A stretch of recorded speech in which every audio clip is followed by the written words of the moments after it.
Okay, let me ask you a quick question. Do we have any 80s fans in the audience? 80s music, 80s pop culture, 80s movies? All right, why am I asking about the 80s? Today, what we're going to do is we're going to dive into a competitive case study with Starbucks. But we're not going to talk about Starbucks today. We're actually talking about Starbucks all the way back in the 1980s when it first started to develop. And more importantly, what we're going to look at is what was the competitive landscape of coffee during that time, and what exactly did Howard see as he started to dive into this new realm and this completely different type of coffee concept, right? So that is the case study that we're going to talk about today. Now, this case study is actually the stats and the data that I'm going to use is from a case study from Harvard Business Review. Howard Schultz and the Starbucks Company. It's by Nancy Cohen, and you can see the link right there in the caption. I'll also have the link in the caption below if you would like to actually purchase this case study to dive in a little bit deeper. All right. So what I want to do and how I want to start this is let's think of coffee trends all the way back in the 1980s.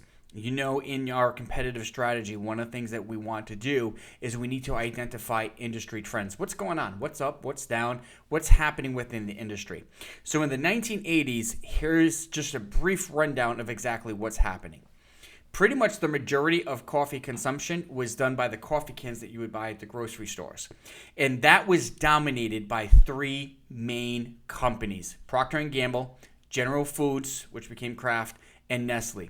They contributed to 82% of all of the ground coffee that was actually sold here in the U.S. The other thing you got to think of is when we're talking about coffee back in the 1980s, it was a completely different concept of what we have today. Here's why. There is a tremendous amount of competition. So you have one company that wants to sell more coffee. So what do? They drop the price. Then another company that's competing with them wants to sell more coffee. So now what do? They drop the price. Now, if you're continuing to drop the price, you're going to eventually drop costs. So how exactly do you manage this? Well, you start having inferior beans.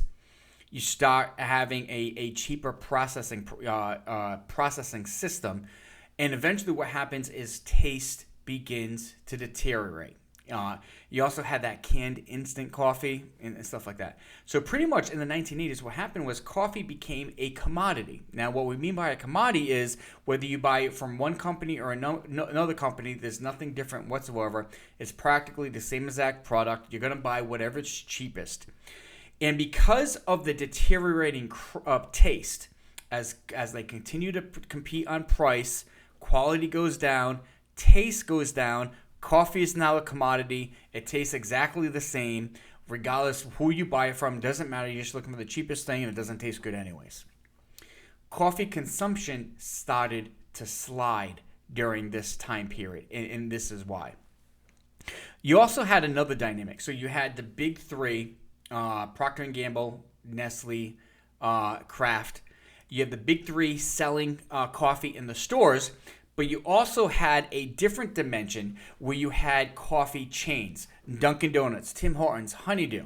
All right, well, they actually did pretty well, but if coffee consumption was down, how did these three chains actually do business?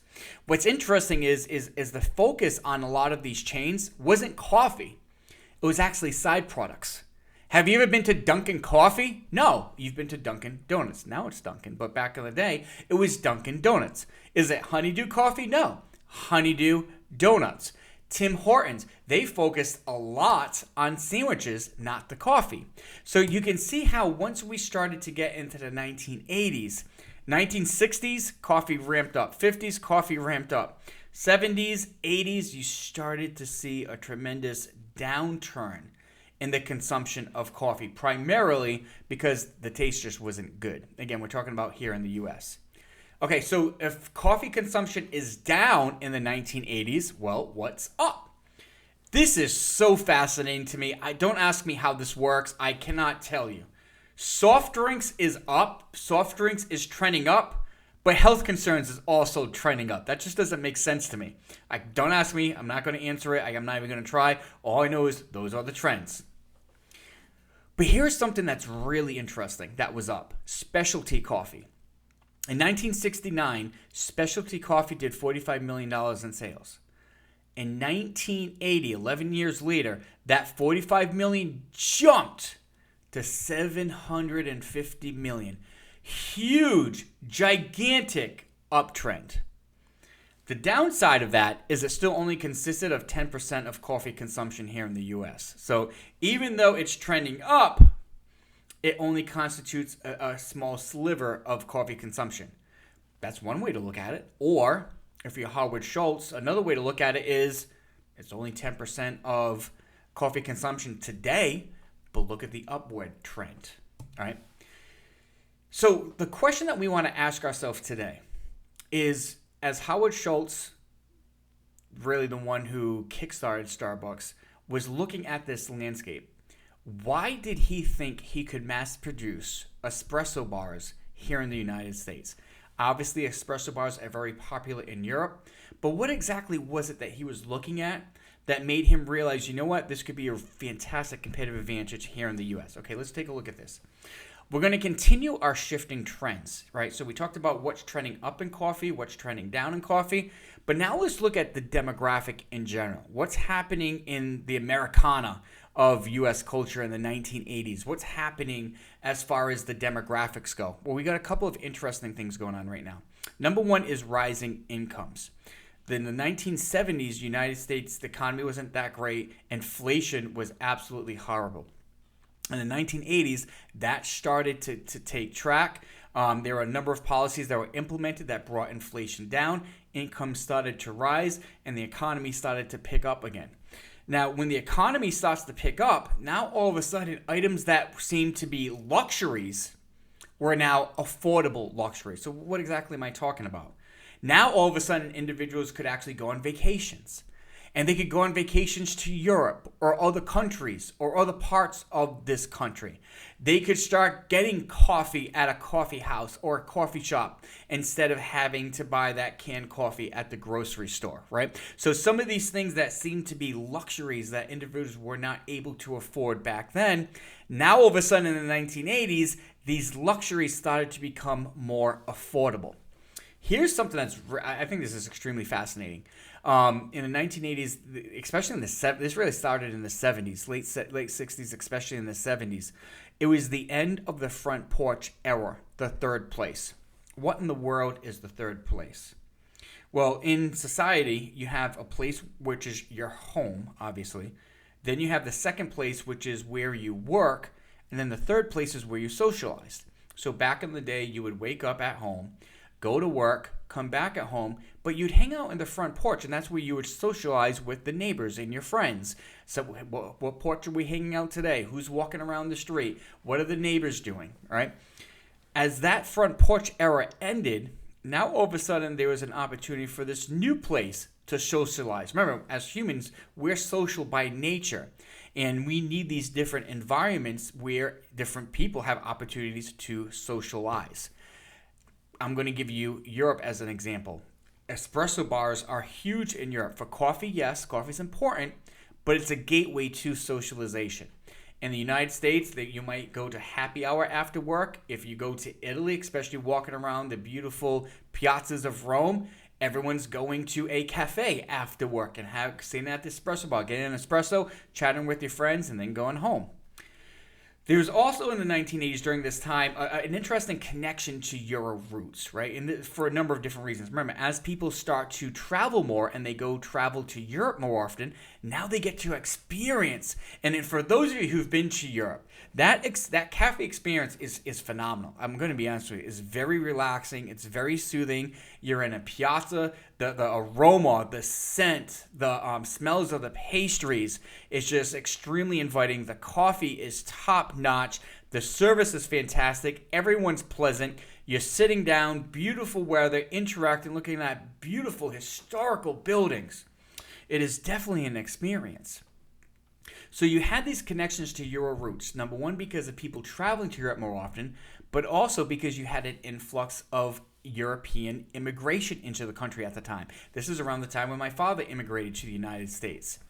So now you had this social appeal to coffee houses and espresso bars, right? And so now you're starting to see how these trends start to fit into place. And now all of a sudden, because people are making more, they're affording more luxuries, this cosmopolitan, this European culture started to gain appeal, right? So that's setting the stage. Now you understand the coffee trends, consumption down. You understand what's trending up, specialty coffee. You understand now what's happening in American society in the 1980s, increasing incomes, fascinating with European culture, and this element of socialization around the coffee bars. Howard Schultz. How exactly did he get into Starbucks? Okay, 1982, he was an exec for Starbucks. He was actually working for a home goods company, a Swiss home goods company, as a VP of marketing. He had a very Starbucks was a company he did business with. He was very fascinated with Starbucks, so he eventually started to work there as an exec. But in 1986, because he was so fascinated with this European espresso bar concept, he actually created his own espresso bar. It was called Il Giornale. My Italian needs some work, so don't laugh at me. Il Giornale, which means the newspaper. He started the company for $1.7 million in 1986.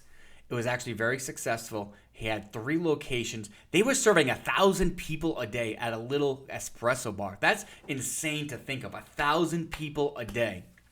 It was so successful in 1987, he actually bought Starbucks for $3.8 million. Now, Starbucks, I think, only had 6 locations at the time, so it's nothing like it is today. They had 6 locations in the Seattle area, as well as a roaster, okay? So, who's our competition, right? Now that we've set the stage, now let's start going through our competitive tools. Who's our competition?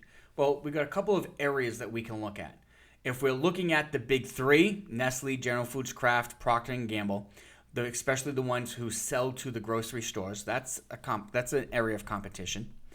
Coffee chains, Dunkin' Donuts, Tim Hortons, Bessie, and Honeydew Donuts. Restaurants, people get coffee at restaurants. And then obviously you have local coffee houses. Now, local coffee houses was nothing like what we see now. Very few, very fragmented, very independent. Some areas had them, most of them did not. And a lot of times these coffee houses at the day, it wasn't just coffee. A lot of times it was artsy entertainment, acoustic music, art galleries, poetry galleries, right? So it wasn't just coffee. There was some element of art entertainment tied with it. Okay. Now let's map out the competition with our positioning map. Now what I did is just for the sake of this video, so we're not drawing it out, you can see I clumped categories together. So on the bottom, you have the grocer big 3. So those are going to be the cheapest option to get coffee and obviously the less quality. A little bit up, you have gas stations and diners. I know everyone loves going to gas stations to get their coffee, but I'm going to be honest with you, today and these days, there is some pretty good gas station coffee. I'm not going to lie to you. Smack dab in the middle, that's our coffee chains, our Dunkin' Donuts. I'm a Dunkin' guy. I love my Dunkin' Donuts. Disclaimer. Smack dab in the middle. Medium price, medium quality. But again, they didn't focus on coffee at the time. They focused on donuts and as well as different specialty side items, pastries and stuff like that.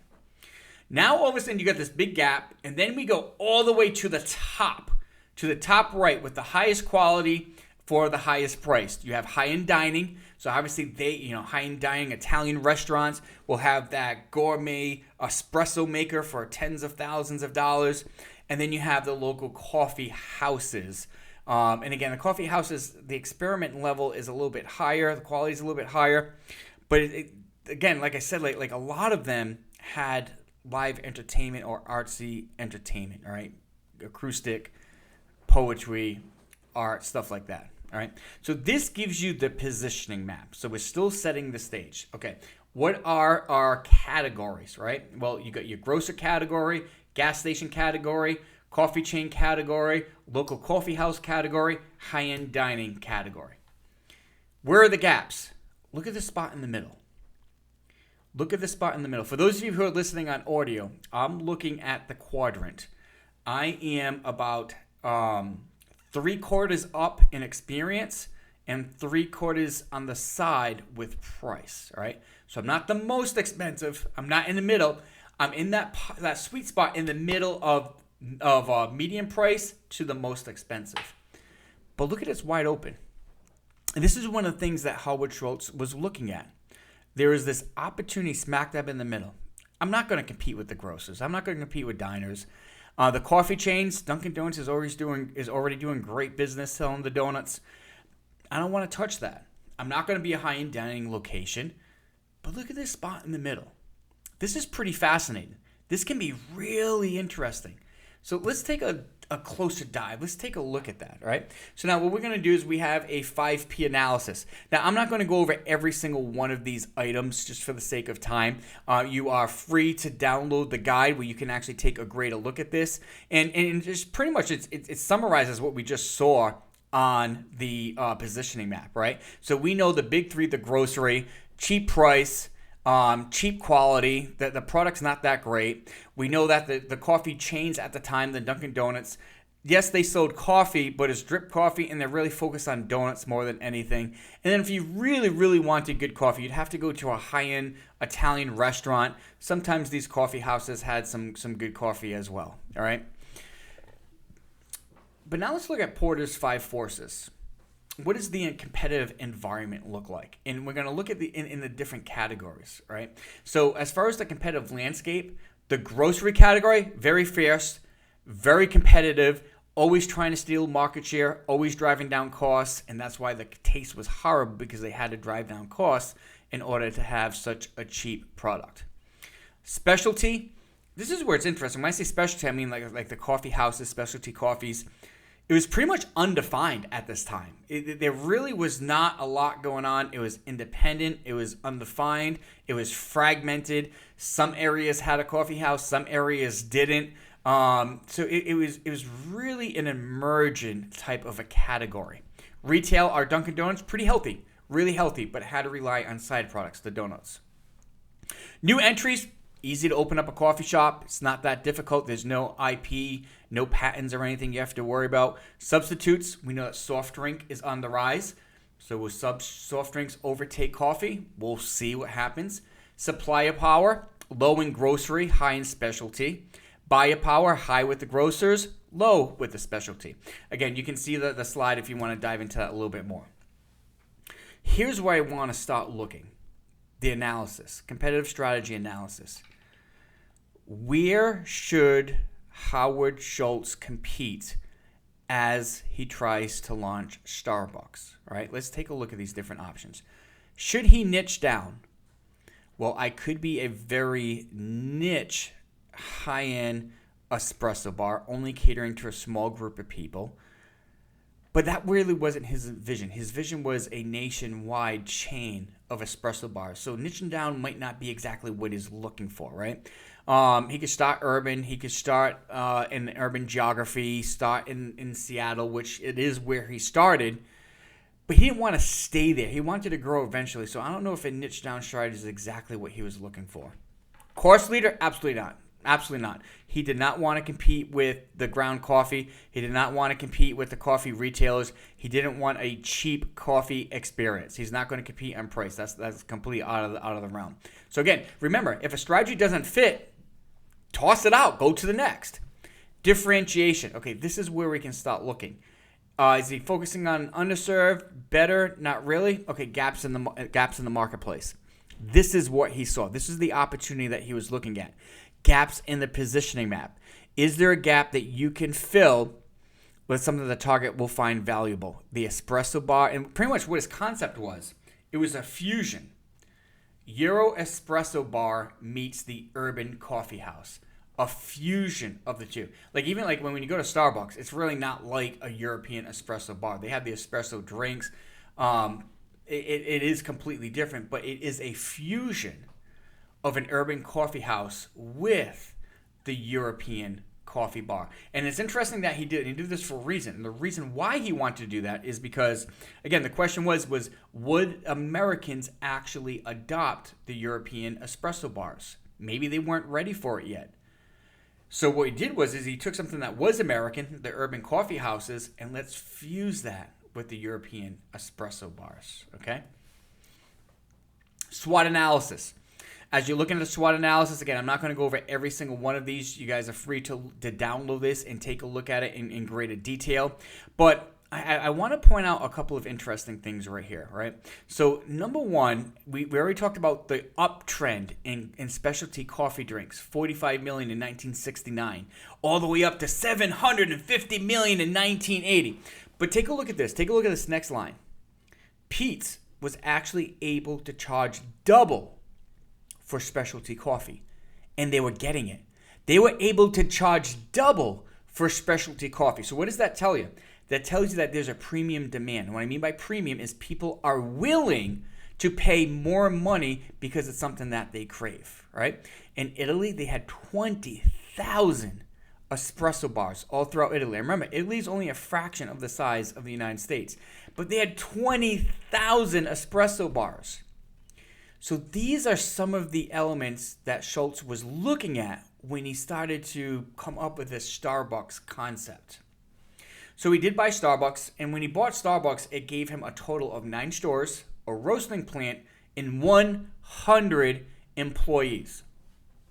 One thing I want you to notice when we're looking at the strengths and even on the weakness side, notice how I'm quantifying everything. I didn't say specialty coffee was on the uprise. I actually gave you the numbers to show it. I didn't just say that people pay more than Peet's. I gave you a quantitative amount of how much more people are willing to pay for specialty coffee. I didn't tell you that Il Giornale had a lot of consumers every day. I actually gave you an exact number. So you want to, I know you can't do it with every little thing, but when you're developing a SWOT analysis, you really want to try your best. You want to try your best to quantify these items as best as possible. Okay, what's our opportunity? Well, the concept that he was thinking of, again, is if I could take this European experience. Now, what made this European experience so dynamic? Quality beverages, quality espresso-based coffees, and it was a social house. It was a place where people got together, they socialized, and this could be the replacement of the third place, the replacement of the front porch. A place where people in the local neighborhood can come together after work, hang out with your friends for a little bit, have a cup of coffee, have a fantastic something to drink, socialize, talk about the day, and then go home. That was the concept. And he was going to fuse that European concept with the urban coffee house atmosphere. And that fusion together, that's the opportunity that he was looking at. And we're talking about the positioning map, trying to actually fill that gap in the positioning map that no one was really looking into. All right? Competitive strategy. Strengths, premium drinks, affordable luxury, inviting European with a slash of urban atmosphere. Friendly staff. This was a big thing. Friendly staff.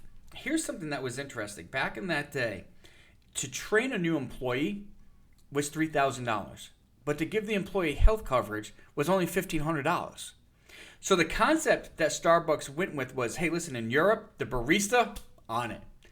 Full-time job, very, very, it's very easy to make a living. You normally don't tip in Italy. And what's interesting is the barista knew all the regulars, knew all the people, chatted with them, talked to them, socialized with them. The barista was the one that actually started and encouraged the social interaction at the coffee house. And what Schultz realized was I can't have this minimum wage worker that's going to stay here for a couple of months then leave. I want someone that can see this as, they're probably not going to work here the rest of their life. We're not saying that.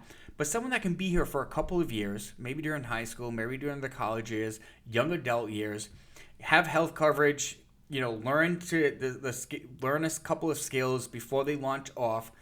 But someone that is so proud of working there that they actually have that excitement. And he did that by offering health coverage as well as stock options to employees. Weaknesses, they don't have the funds of the big three, right? He's just starting off. He's not really established yet, right? Opportunities, we already talked about that, mass production of the Euro Espresso bar. Selected competitive strategy is going to be differentiation, most definitely. And how am I going to differentiate? Instead of having run-down coffee, I'm going to have high-quality espresso drinks. I'm going to have an invited Euro/urban atmosphere where people can come together and interact. How many of you had a meeting at Starbucks before? How many of you met a friend at Starbucks before? All right, so that's what we're kind of talking about. Category, new category, brand new category, completely new concept. Competitive advantage. This is the competitive advantage. Premium beverages, affordable luxury, inviting Euro/urban atmosphere, friendly staff. That was the competitive advantage. Now remember, look at these shifts. The competitive advantage was directly in line with the social shifts in the 1980s. Remember, one of the key things of your competitive advantage, you want to ask yourself, is it something that I can execute? Okay, obviously they executed it. Is it something my target would value? Okay, well, look at the shifts. Affordable luxury, check. Connection to European roots, check. Social appeal to coffee houses and espresso bars, check. Looking to be a part of that European cosmopolitan culture, check. Is it something the target would value? Yes, you're right in line with the shift in trends. That's what made it so dynamic. Final element is it something that your target audience, something that your competition can imitate? It's kind of interesting when you look at this because can the competition imitate this? Well, the big three, they were fighting in a price war, so they're not going to touch it.